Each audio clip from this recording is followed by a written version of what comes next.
Three, everyone clap at the same time. 3, 2, 1. That was terribly coordinated.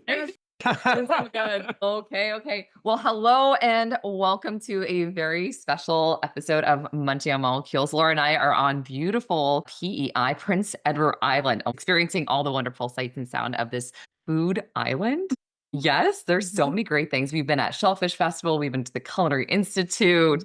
We've been having such a great time. And today we have an incredible guest. We have a guest by the name of Bill DeBlois, owner of Buns and Things, also my brother-in-law, my sister's husband. So We're so excited to hear about the business, excited to be out here. We've been wanting to interview you for quite some time. Literally, when we started this podcast, we're like, let's get Bill on. Yeah, and you've had an amazing journey. So, we're going to stop talking. Maybe we'll just kick it right off. Tell us about yourself, your passions, and how you got into this industry. Well, first off, you set the bar high. Thanks for that. Try not to be a letdown. Okay, I guess it depends. It depends where you want to start this one. There's kind of two paths that converged in this story. And one would be the path and the story of the business itself, and one would be my professional career, which in many cases, most people that know about us would think that they started together and ran in parallel, but they very much did not. So I guess we'll start with the business. The business at Buns and Things Bakery was opened in 1983 in Charlottetown as part of a national franchise, which, believe it or not, there's still one or two of them out there in the universe. I think there's one in Scarborough. It was called Buns Things Bakeries. And that one, they were very popular. They were very common across the entire country. And they had an entire network of supply chain and the whole thing put into place.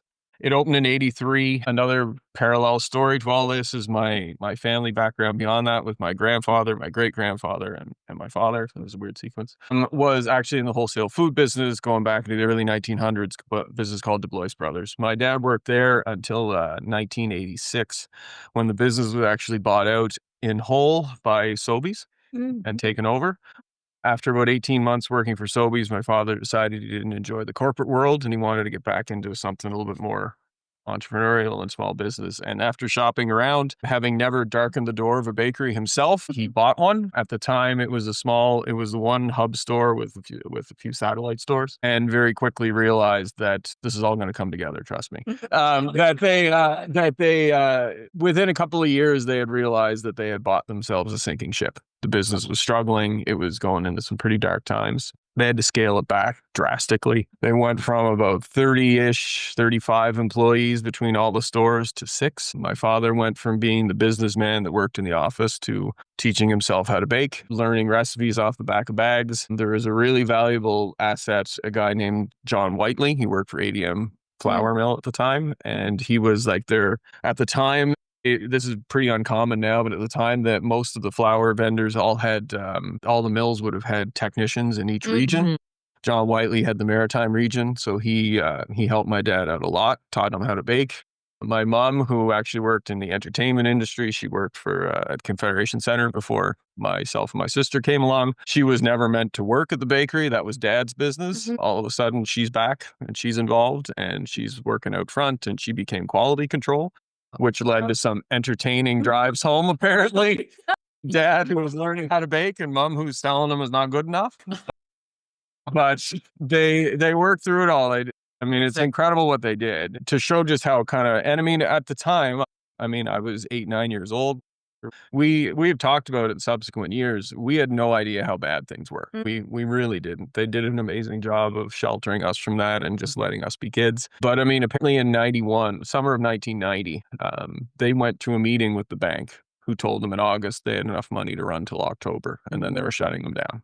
And it was stressful enough at that point that Dad said it was remarkable. I walked out of there feeling relieved because there was an end. It was going to be over, And then they got through it. October came and went, no call. November, December, January, February was the end of the spring. And he was assigned a new banker to his file with RBC, I think it was at the time. And the guy met with Dad and said, look, I got to be honest, I'm looking at your numbers and I really think you've turned a corner. I think you guys can make it. So essentially, I'll play blocker You guys keep doing what you're doing. Over the course of the next few years, I mean, they were already figuring out like, okay, well, we'll lose the house, we'll lose everything, we'll move to New Zealand. Like they had all this crazy plan. They'd already basically thought about what they'd do next because it was that dire. Over the course of the 90s, the business slowly changed. That was when they got out of the franchise, which the franchise was kind of on its last legs too. And that's when it became Buns and Things. Later in the 90s, that was when they added the deli part, and we were the first place on Prince Edward Island to make scratch bagels. We were like, there are a bunch of cool things that we kind of brought here. And amongst all of this, so as I'm growing up and as I'm a teenager, and so was my sister, I think she worked there one summer. I did deliveries every now and then, but basically they told us they didn't want us there.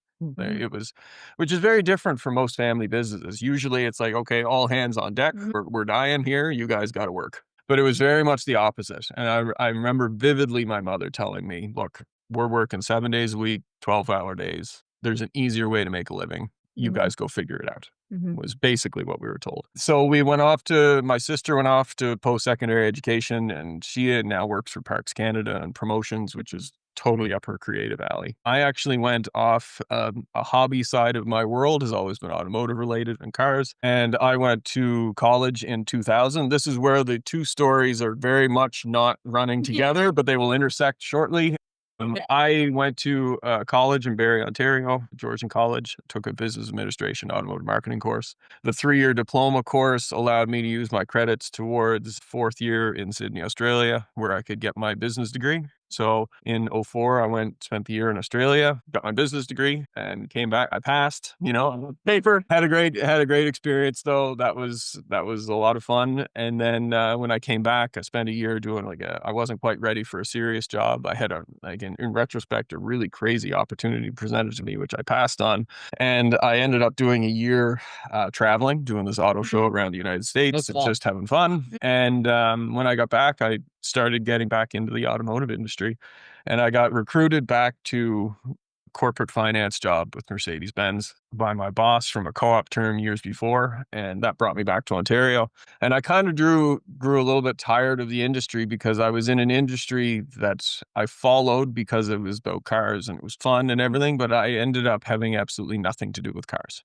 I sat in a corporate finance office and I looked at the names of them on a screen, but I had nothing to do with the actual fun part of it. And so I decided I wanted out of that. The car business was also a really challenging one. I had no interest in selling cars. I had no interest in any of that. And then I ended up getting a very unique position with a very one-off collector car dealership in Milton, Ontario. And that kept me content for about 6 years. And then once I made it into my 30s, amongst this, I met your sister. So then, it made it into my early 30s, and your priorities start to shift a bit towards this is fun, but it's not going anywhere. And I started looking around when we lived in Ontario at trying to find other business and franchises and stuff that were starting to happen in Toronto. And one thing about a small market like PEI, we always get very self-conscious about everything that everybody else has that we don't. So PEI gets very excited when a new franchise is coming here and all that stuff. So I kept looking around at various things. I inquired into a couple of them, which ended up, it's funny in retrospect, were food related. There were other restaurants and that kind of thing then. And then amongst all that, I came home for Christmas, and I was home for a whole week. And this would have been, trying to think, do my work backwards, Christmas 2012 maybe. And my dad, he's driving me to the airport to send me back to Ontario. And he's like, so we're thinking about making a plan to retire. And the accountant told me you should check with people around one last time, which is funny because he never mentioned this ever before. But I should check with everybody one last time before you sell it to someone else, and then the business is gone. Is there anybody that has an interest in it? I said, well, oddly enough, it's funny when the most obvious answer is right in front of your face, but you can't see it. I'm sitting here looking around at all these unknowns, all these franchises, and here's this successful business that at that point had been running for 25 years right in front of my face, and it never occurred to me. And that just shows how much they distanced us from it when I was growing up. And I said, actually, that's kind of interesting. I thought about it over the winter. They came up, they visited with me. We sat down, we had lunch.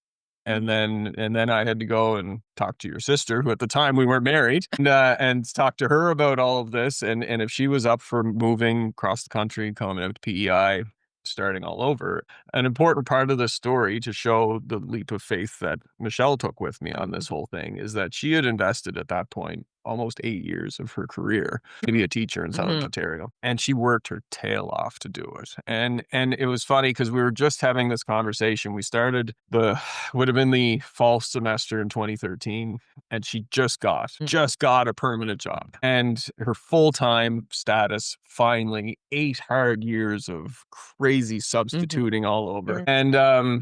And she finally got it. So I kind of thought, okay, well, that's that. Like she's put too much effort in. She can't walk away from that. And then by some twist of fate, she came home one day in the afternoon and she's like, you're not going to believe this. They just gave me this thing that says my job is redundant. And the job that she'd worked so hard for, they just took it away and snapped your fingers. And so then at that point, that was when I just sort of figured she came home and said, I have now lost this job. And she was the one that was the most mad. And that was when she said, I won't swear, but she said, "Bit, let's go." And they said, we will probably find a job for you. We'll probably this, we'll probably that. She didn't really care. She was so mad at that point. And ultimately they did. So it created this great opportunity for us to take a swing and not have that much risk. So she could do a leave of absence. She had a job waiting for her if all things fell apart. So we moved out here in 2014 and I got involved in a business that had been around in my life and helped support me through university and college and had been there, and I owe a great deal to this place, but had never really had that much to do with the inner workings of it.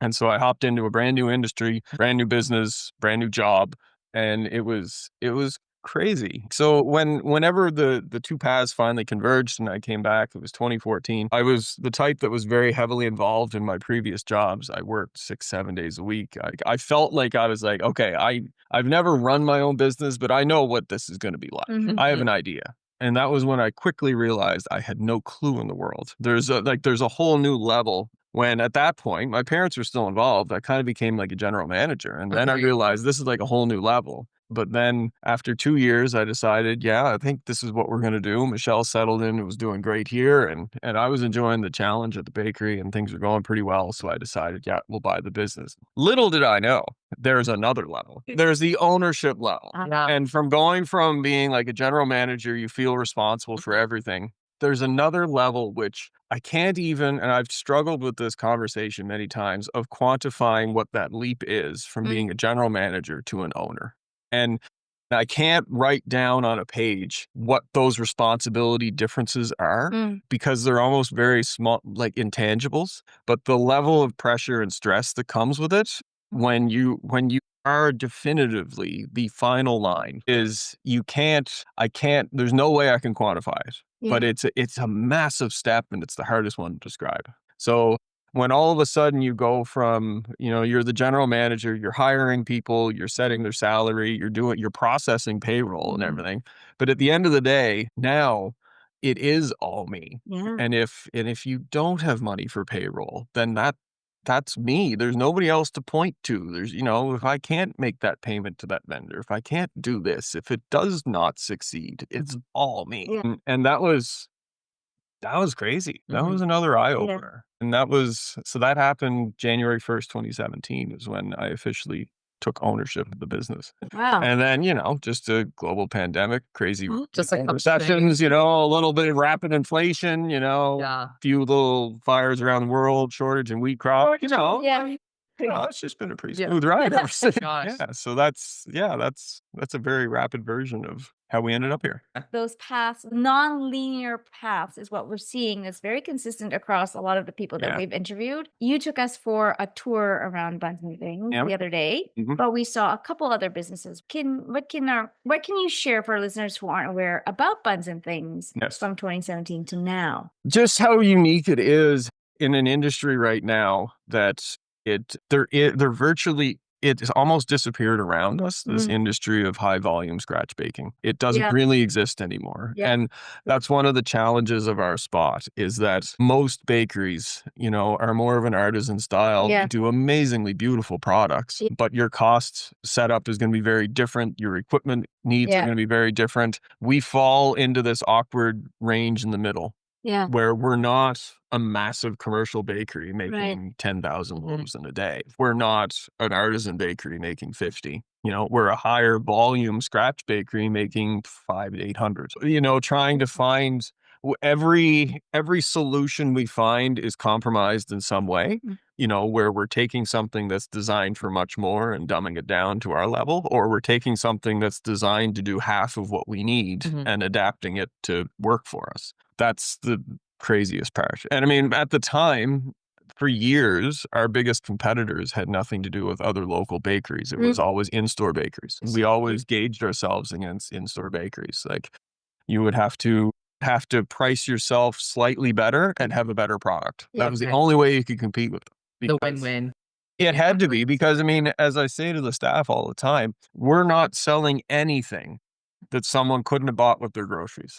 They have to choose to come to our store. They have to choose to inconvenience themselves, to go out of their way. You've seen it, like, dare to enter our horrible parking lot and, like, find their way through the system. Like, we do our best to be as quick and efficient and convenient as we can. But at the end of the day, I mean, we have to give them that reason for going out. Yeah, no, that's really interesting. And, thinking about your reach on the island and thinking about your customers, can you share a little bit more in those two domains? Yeah. So there's two facets to the business. Well, there's actually more than two, but we'll focus on the two. There's your retail customers and our wholesale customers. Our wholesale trade, we only sell our product out of our storefront. So any of our wholesale customers are going to be restaurants. Like, I know there's other businesses out there that have a business model where they will retail products out of convenience stores and that kind of thing. That's never worked for us. Fresh, no preservative product. Us losing control over how that is marketed and sold is just not worth the risk to our brand. So we've avoided that. But, like, our reach as far as the wholesale customer business and restaurants it's grown. We found our niche a lot with mostly owner operated businesses. Franchises are usually tied to pre-existing arrangements where they have to deal with certain vendors. Although we have one franchise customer, I won't say who chooses to ignore it and deal with us. And that's pretty cool. From the retail side, because our products are made fresh and because we make everything every day, we rely on our customers. Like, one customer isn't one customer that week. We hope that they're back 3 or 4 times. Wow. Okay. We prefer, and we say this to our wholesale customers too, like, a larger vendor might want them to buy 100 loaves of bread. We'd rather be back 10 times with 10 loaves. I want your product to be fresher. You have less carrying costs. You have less in your own inventory. We would rather be there every day with small quantities to keep it fresh. And so that's been a little bit different too. But that's what makes our retail customers are so valuable to us, is that, in the span of a 7-day week, that's not one customer, that's 4 customers in one individual. I love when you showed us around, and I like to geek out with bakery equipment. But I think, to me, that's how you've grown the business in terms of scale, efficiency, bringing in these types of equipment. If you could share with our listeners how you saw that in terms of growth for the bakery. Well, I mean, you start looking at, what you're doing and what your demand has become, and you know what it's taking to produce it at the time, and trying to find other solutions to these problems, and dealing with really good vendors as far as the suppliers of these equipment. And, Albert Cinelli has been great to us. That whole Cinelli brand, and we've been dealing with them since we bought our first oven from them. I think it was 1998. So we've been dealing with them for a long time. And they provided us with a lot of solutions, and they also, like, certain things they would make to spec to work for us. Like the some of the equipment I showed you, the little portioning machine, that for the most part you can order a Super 2+2. But then they would put together the molder with the 2 runs to match it, and then the elevator to match it, and they build it all to kind of spec to work for us. And that was huge. And that actually, they came down to install a new oven for us. And this one guy named Danny who works there is a fantastic guy who's bailed us out of more jams over the phone. And he's just standing there watching us fight with this ancient old habamfa that's dividing and portioning dough for us. And he's like, we got something that'll make that way better for you, So anyway, we looked at a couple of other options, a couple other styles of machines, which would have been a drastic change, like extruders and stuff, where people were using them for actually meat packing stuff. And then they figured out how they could adapt it to the bakery industry. And we, even to the point we had one shipped down. It was in our store. We trialed it for a month. They sent a professional baker down for like 3 weeks. He worked with us every day trying to adapt and change recipes and dial stuff in. And it just wasn't feasible. It wasn't going to work. But I mean, we took a try at it. But we ended up with the equipment that we did. It is where you have to try and find not only efficiencies for the business, but it was hard on the staff. And it was hard. Like, we're fortunate enough to have the demand from our customers for the product. It's us trying to deliver it to them that was the challenge. And you see how hard it was on them. And especially bakers, that's another hard part about the industry, is that there's fewer and fewer of them that do this style of work. So whenever a lot of the in-store bakeries disappeared and went frozen, that was like our pipeline of trained people. And now we essentially end up finding people that have an interest in food and manufacturing, which that's a crazy combination of characteristics you don't find often. I know. And then trying to create your own bakers to work in this atmosphere, because it's so different. So in an effort to try and keep everybody content and happy and enjoying their job, you have to try and make it easier and a more relaxing atmosphere. And that's when the equipment came in. It's never, I can honestly say a machine has never replaced a person, but it has certainly replaced some of their hours, which in this case, it saves the business some time. It makes them more efficient, but it also allows them to have a life, you know, like one of the biggest keys is we want to have good people and we want to keep them around. And your only way you're going to do that, especially now, the values and the objectives of people have changed from years ago. A balance between being at work and having a life is important. And it's helped with that. So it's helped with retention too. So the general health and well-being of bakers, like the risk, physical.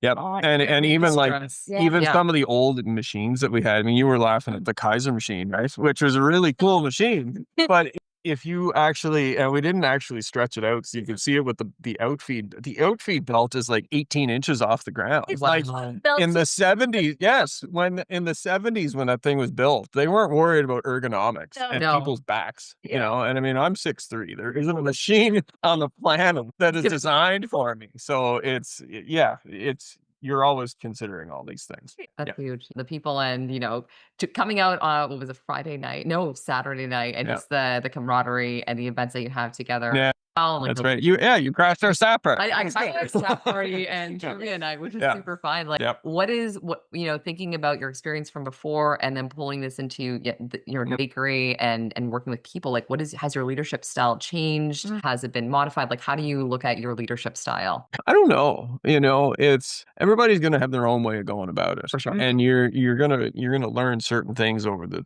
period of time. There's I'm trying to think how I can word this without sounding way more cynical than I actually am in life. I'm genuinely a happy, optimistic person, but like there are certain things that you learn that work and don't work. And like leading by example is a classic example of something that doesn't necessarily always translate. But so you're having to learn, and I'm not an aggressive in your face person. I don't enjoy conflict. I don't enjoy confrontation. But what I have had to learn is the biggest root of every problem I have ever dealt with in the last 11, 12 years now is just straight up communication. And that is the root cause of every problem I have ever come up with, and that could be communication from me to any of the people, or it could be amongst them. It is always 100% of the time the root cause of every problem. And me trying to learn that being more direct and more blunt and upfront and everything is actually helpful and beneficial to people. I spent too much, and I still do, to be fair. Like, this is one of those things where you know what you need to do. It doesn't mean you can do it, but more clear and concise and direct feedback and staying on top of things. People might not like it initially. They might not like it at the time, but in the long run, it's what makes people most comfortable. And it's the unknown levels that make people uneasy. So the more direct and more forthcoming you are with feedback, the more they're likely to be successful, the more that they're likely to enjoy it. Just that's a tough hurdle to go, especially when you're in an industry like this where people can put everything they have into it and it just doesn't work. Like I made cinnamon rolls, and when I make them at home, I just flatten them. Okay, well, when we're here, we push the center down and it keeps them from blowing up. And so you're trying to, so people get into this industry because they enjoy baking and they love home baking and stuff like that. But watching that try to translate into commercial baking doesn't always work. So when you're trying to have to give that feedback and coach them along, and people that, I mean, I'm self-conscious of the fact that I came from the car business. Like I'm self-taught. I've learned on the fly, just like my parents did. So some people genuinely could know more about this than me, but I can genuinely tell them, well, yeah, but that doesn't work in this particular case, and then have a reason why. So giving all that feedback that's been a growth curve for me. And it's funny. So my mom, who was the front line person, but even she would say, she said this to me many times. Look, dear, it took me 20 years to get this way. Because I took 20 years of working my tail off and not getting anywhere. And this is when this started to come out. And I'm at year 11 or 12 now, and it's starting to, I'm on a similar pathway to mom's 20. Like, it's just, I am getting more clear with my feedback. And that's a big thing that you take from trying to lead all this stuff, I guess. Yeah. Yeah. And it's a weird feeling when you, at least initially, you don't feel super confident in your abilities or your knowledge on it all. And then still having to be that person that people are looking to for answers. That's challenging moments too. Yeah. Are we ready? Are we ready? Let's do it. We're almost there. We're almost there. Boy. Podcast. But before we do, yes, our tradition, is there anyone you'd like to shout out to or recognize who helped you along the way? 100% my parents. I think there's not a shred of doubt. Like, not only it's been a really that's been one of the kind of fun gifts that came out of this little adventure. So when I came back and I was starting to work at the bakery, and I had a couple other ideas, and you always do. If you're entrepreneurial and you're thinking about stuff, you always have other ideas. I remember at one point Dad asking me, he's like, well, do you want to do this, or do we're like, we can sell this and we can use the money to help you try something else, kind of thing, you know, like, and I said, it's very generous, but no, this is what I wanted to do, and this is the reasons why. And one of the cool parts about that is that my dad stuck around kind of part-time helping me out. And then when COVID happened and we were short-staffed, and I just pretty much abandoned the office and worked on the floor. Dad worked 3 days a week in the office and kept my head above water. And then my mom's hysterical. She'll just walk in the back door. Everyone, half the staff are still terrified, which is hilarious. So I shouldn't say terrified. That's not fair. They just don't know what to make of her because she's so direct with her feedback. They don't know what to expect. And she's going to kill me if she listens to this. I've said all this to her face. It'll seem weird saying it to somebody else. Totally derailed my train of thought. Sorry, no, now I know where I was. So whenever I got to spend that last 10, 11 years sharing this with them and sharing the ride, and anytime something weird or funky happens, there's someone that I can call to vent about it to, and they can give me their feedback, or maybe they went through something similar, or they'll call in and like, well, you got a new one. I have no idea. That's never happened to us in 30 years. You figure it out. Brand new life. Yeah. So as Mom would say, well, you have a new chapter for your book. Yeah. Right. So mom always said we should have been keeping lists of all the stories and the calamities that happened, and we could have written a book. So that's always the saying, you have a new chapter. So that's been a lot of fun. And then along that ride is that seeing so many of the characteristics that I share with both of them. And that's been a lot of fun, and getting to know them on a different level has been really cool. And what they've created, as I like to say to people, they created this. I'm just trying to hang on right now. They created the mayhem. Yeah. We're just trying to hold on right now. Oh my gosh. There's so many things we want to dig into. Thank you so much for sharing that. No problem. I think that's incredibly special. I'd love to also perhaps high level dig into the world's longest lobster roll. Oh God. Like, high level. Are you okay? Yeah. High level dig into that for our listeners here. Yeah, that was a few years ago. So the International Shellfish Festival, which you guys went to the other day, it's an amazing local initiative from a restaurateur here who's been an entrepreneur from Ireland that moved here in the 80s, and he's done an amazing job turning this from this tiny little thing to what you guys saw the other day, this giant tents and 3-day event kind of thing. Well, there's a similar festival over in New Brunswick, and I still don't remember. I was thinking about this after we talked about the other day. I don't know which one went first, but one of them did. And then they contacted me because they wanted to create the world's longest lobster roll. And I don't know whether we did it first, and then I think it's Shediac, New Brunswick, whether they did it after us, but they were like 2 months apart, right? So whoever went, then the next person's just going to outdo it. Oh, for sure. So we, Actually, it's funny. Now I'm thinking about it. There's so much more to this story. It's a big, There's so big story. There's so much more to this. No, I'll make this as quick as I can, but this was pretty funny. So this was like so early days when I came home. I moved home on like August 14th. Michelle and I moved back here, and the festival is in September. So we're talking like weeks into my time here, and I got involved in this, and I have no clue in the world what I'm getting into. Yeah. But we've come up with this plan where we're going to roll out. We're going to take our standard issue white bread dough. We're going to scale it and roll it out like baguettes. Okay. And we're going to put them on the baguette pans. We can fit 5 on a tray. They're roughly 30 inches long. We knew how long it had to be. We just did the math. Then there was a chef involved. He deserves credit for this. He was figuring out how we were going to bake this damn thing, right? So they came up with the idea of like a rolling pizza oven. And then we would just kind of feed the thing through. But then when you realize the thing's like 70 feet long or something, then they ended up essentially moving the pizza oven on a table, rolling it along. So that's fine. We set it, we got them, they got going. And I'll be honest, it wasn't the prettiest roll, but it got the point across. It was edible. It looked like what it was. No, it wasn't. It was very crusty. It was not proofed hardly at all. It was anyway, whatever. It did the trick. But then I got this panic phone call from the chef. This is the part you don't know this part. Oh my gosh. Okay. So they got this panic phone call at like 10 o'clock at night. Excuse me. We're running out of dough. We don't have enough. But you can't stop either.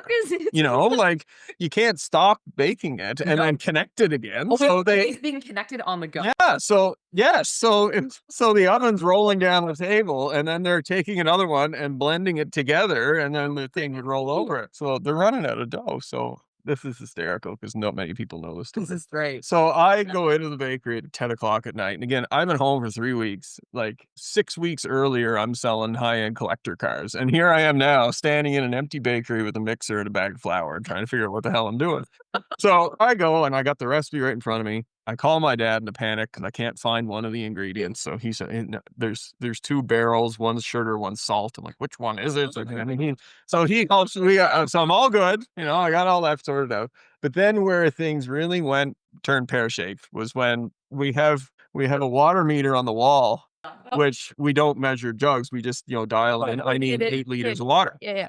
I don't know what the buttons mean. And in a problem which should have been rectified earlier, the little LED display kind of worked, kind of didn't. Oh, so it's like half numbers. Right, yes. But the bakers that were there have been there 20 years. They knew. They're like, well, that's a 6. I didn't know. So I'm hitting the buttons and I'm hitting everything else. So I dial in my I forget what it was, 20 liters of water or something. And I hit start. I'm watching water's pouring into the mixer. And it's like a giant mixer. It'll hold up to, I could do like 100 kilos of dough in a mixer. So the water's just pouring in. And I'm watching it. And I'm looking at the meter. The water's still coming in. And it's still pouring in. I'm like, oh my God, what's going on? And the water just kept going and going. And it like half filled the bowl. And he swamped the water. And I'm just like, trust the process. It must be fine. So I hit start and water splashing everywhere and the mixer's sloshing everything everywhere. I'm like, oh my God. What happened as it turned out? In my panicking of pushing random buttons, I switched it from liters to gallons. Oh my God. Yeah. No. Yeah. So that's, yeah. What happened? So then, no, not at all. So then what I ended up doing is taking like a whole other bag of flour, maybe more, and dumping it in and mixing it, trying to soak up the water, and then hauling that out into a garbage bin and then throwing it into the dumpster and starting from scratch. And then I was like, okay, Bill, pull it together. This isn't that complicated. I would love to see the security footage of all of this happening, by the way. So I like, okay, wait, just okay, calm down. Like I was just like, okay, pull it together, relax, think this through. Yeah. So I went through, I put everything together. Instead of the water meter, I grabbed water jugs. I hand scaled all the water, put it in, everything turned out. I showed up with about 20 minutes to spare because then I'd mixed it and then I had to portion it all. Okay. And then run it through the molder, hand roll them out into the 30-inch lengths, put them on the trays, load them in the van, drive them down at like 2 a.m. to this place where they were baking this thing. It was down at the seaport in Charlottetown, and then they carried on, and then we left and did the Terry Fox run the next morning. And same time. Yeah, the Terry Fox run was the next morning. So and Michelle and my dad and I went and did the Terry Fox run. There we came. I got a text message that we did it. Basically, we succeeded. We were like 10 inches longer than it needed to be, or something like that. And then the very next year, well, no, it might have been a couple of months later, maybe it was the next year. Then New Brunswick outdid it. No. So then they had to outdo it, and then it went on for like 2 or 3 years, and then finally everyone just had to declare a truce. We're like, this is just. If we do it, you're just going to outdo it next year. And it was up to like 120 feet long. But I can't remember the exact numbers. You could look it up. That is a long It was, and then they had to move it, so they did this cool fanfare thing. They had a bunch of lobster fishing men came in, and they had this contraption with ropes set up, and they carried it down from the seaport down Water Street all the way to the Shellfish Fest. Yeah. They marched this thing down island store. It was crazy. Yeah, that was all for all to the Shellfish Festival. You have photos? A museum. I have some pictures somewhere buried in my Dropbox. Okay, I'm trying to find some. Have to have them. I'm sure there's got to be photos of it. Yeah, that was a crazy thing, but that was the Shellfish Festival came up with the idea. It was really cool. Got a ton of attention. Everyone ate it. Like it was all. Because this is just the roll. Like the chefs had to then make all the filling and all the lobster needed to make it. Like this was an ordeal. This was a big thing. But yeah, that was my introduction into wild world of bakery. Yeah, baking that was stuff. Well, the panic I can only imagine in my face as the water kept. Video. Wild. Yeah. Yeah, not many people have heard that. I will honestly say, if there are any customers of mine that are listening to this right now, I am much more confident now. For the record, like I have done every job in that store. I have made every product in that store. I am much more confident now. We have an amazing group of people that do this. And truthfully, because the group was so good at the time, I hadn't had to do any of this. Yeah. So it was, anyway, I digress, but it was a funny experience. A new chapter. Yeah, new chapter indeed. Definitely a good story going in that book. You didn't know that was coming. No, definitely not. Yeah. Okay, we could talk all day, but we'll kind of round this down. So we do have this tradition on the podcast, another one where we pass the question down from a previous guest, and they share it, not knowing who the next one is, being you. So this one is actually coming in from Abigail Modell from Ovu, and she does fertility bars. So she is a massive Taylor Swift fan, and we had this whole conversation around karaoke. Anyway, so her question to the next guest being used, what is your go-to karaoke song? And part 2 of the question is, what does this say about you as a founder or leader in? Or what song gets you going in the morning? Okay, I like that little lifeline you're throwing out for us. Yeah, thanks. I mean, if I'm thinking go-to karaoke song, I can honestly testify to being someone who wouldn't. It would be a hard time to drag me up there. I will say that. But having said that, in like the fall of 2002, I did get dragged up. It was such a terrifying experience. A little bit of liquid courage made me think it was a good idea, and 2 people went up there with me. And I'm trying. So when you warned me about this question, I knew that this is going to be my answer for the song. I was trying to figure out how the hell I'm going to fully rein this back together into the second part of the question. Yeah. I still haven't figured that out yet. The song that I did was Bryan Adams' The Summer of '69. Okay. Great song. So how do you rein all that into who or what I am now from leadership and everything standpoint? This is a stretch, but the basis of the song is looking back at your experiences and all the things that you did in that one particular time that turned you into who you are. And well, there you go. It's been stories like making lobster rolls for 80 feet long. It's been funny ones like that. It's been stressful ones like closing the business because of COVID and having a whole 4 weeks where not a machine made a noise and nothing happened and all that uncertainty. It has been a sudden short staffing moments when you got to figure out what you're made of and if you can actually do this. It's been moments when you're involved in other organizations trying to be a part of a community, and in addition to trying to keep this business going, which 30 people rely on for a living, and being so stressed that you're not sure. You come home and actively say to your significant other, I don't think I can do this anymore. And finding your way through that. These are all of the moments that shape you into whoever you are. So it's a beautiful architecture. Oh, thank you. I did pull it together. Good. It was like a big fish moment. See, actually, now the most terrifying part is that now I have to come up with a question. And how do you follow that? How do you follow karaoke shaping you as a leader? I I don't know where we go from here. I kind of peaked with my answer. Where we go from here. And it can be personal, it can be professional, it can be Anything you want. anything in between. Something perhaps that you'd want to ask other business leaders or people that you find inspiring. It is a good question. I guess I'm trying to think of a more eloquent way of putting it. I mean, in many ways, my question for everybody is, and this is going to seem really simple, but it's actually incredibly complex. It's why. Mm. Why do you doing what you do? And why have you chosen that to be it? And that seems pretty vague, and I apologize for that. But it's like the one thing that I've noticed, no different than the conversation we just had. And when it was described that my pathway to what I do was very skewed, and you mentioned that's usually how it is.